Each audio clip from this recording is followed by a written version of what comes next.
What's up guys, Andrews here with the first in a series of videos aimed to those just starting out or thinking of trying Final Fantasy XIV. Now my goal is to answer some basic questions you may have, and I know I had when I first started out, and try to give you as much information as I can about the topic. Now in this one we're going to take a look at choosing a server to play on. Now simple enough, but there are a couple of things you should be aware of before choosing just any random server. Now when first launching the game, you'll be asked to choose a data center. This lets you choose your region, basically. There are a total of 6 different data centers, 3 of which are for the Japan region and have servers in Japan, 2 are for the North America region and have servers in Canada, and the last data center is for the Europe region with servers in Germany. Now this is important because your ping will vary greatly depending on where you live and what data center you choose. For example, I live in the East Coast of the United States and have 20 millisecond ping to the NA data center. If I were to create a character in one of the Japanese centers, I'd have around 200 millisecond ping and around 120 millisecond ping if I played on the European servers. Now the lower the ping, the less lag in your actions in the game and the overall better experience you're gonna have. Now there are free and paid programs you can use to lower the ping and latency you experience, but for now focus on choosing a data center in your region. If you live in Japan or North America, you have more than one option in data centers, and each of these data centers contain 8 to 13 servers. They vary per data center, and the number of servers available shouldn't really be a big deal, but they do affect the pool of players you're paired with in instanced content, as the game only pairs you with other players within the same data center. Now theoretically speaking, Ether data center in North America has the largest amount of servers at 13, and therefore should have the largest pool of players. This isn't always the case, as each server within the data center have varying populations, which leads me to the next thing you should think about: population. If this is your first MMO, the population will affect the social aspect of the game, but it will also affect the atmosphere as you play.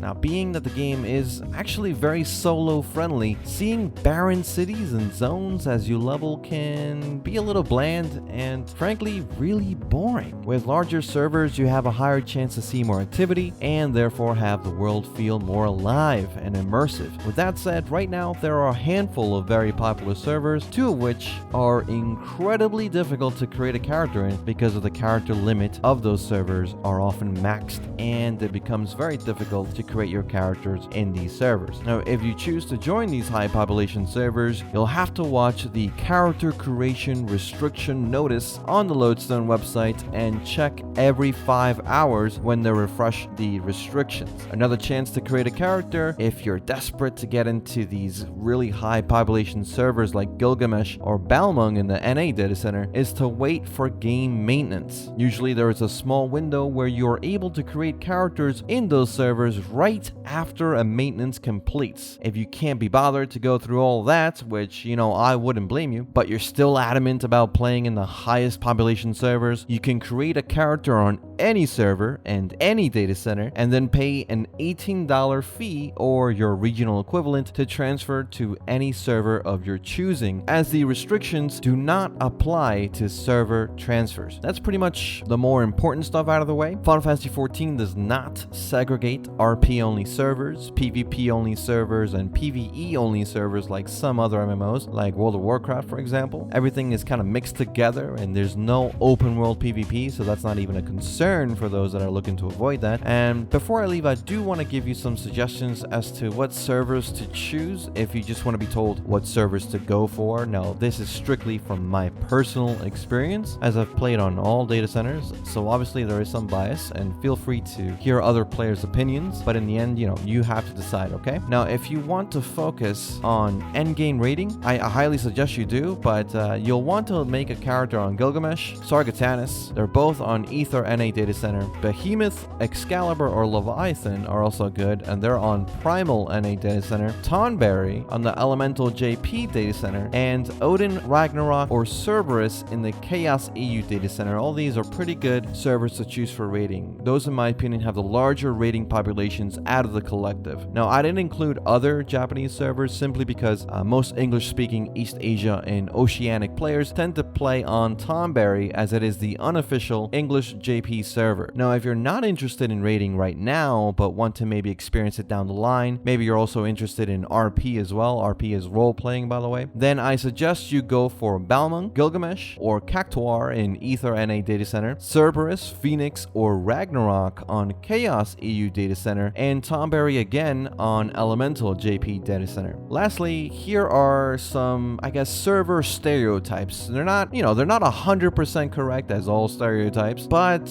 it's kind of like what you hear and what I've experienced in some of these servers. Take this as you will, but they're good to know, and like I said, from my own personal experience, so I could be completely off base here, and feel free to disagree with me. Now, Balmung is the largest population server in Final Fantasy XIV. That is a fact. It's also very heavily RP focused and can be a little too ERP focused in some starting zones. So if you're not comfortable with that, just so you know, it's almost impossible to get into unless you transfer. So if you're not interested, don't even worry about it really. Gilgamesh saw a huge influx of players in the last year due to the server's larger focus on raiding. Lots of raiding and clears happening there, making it usually the top NA server in terms of raid clears, sometimes called Greg and Hollywood because of this.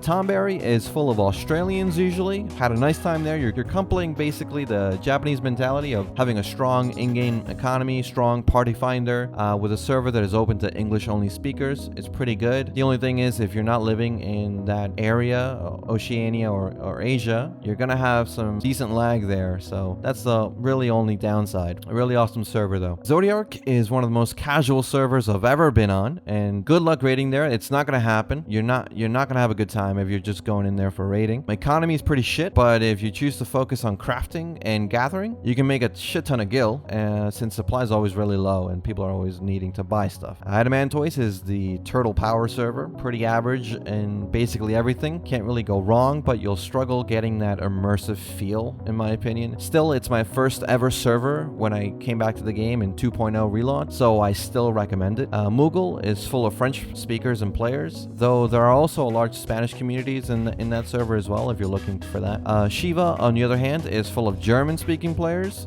hit or miss quality-wise. Cerberus is pretty good on the EU side, met some real good people there, decent economy, above average rating scene, I'd say, and that's pretty much all the stereotypes I got for you. That's it for me. Hopefully this was useful to you guys. Like I said, most of the stuff is my opinion, and feel free to disagree by leaving a dislike or a like if you want to see more stuff like this. Have fun in the game, and I'll see you in the next one.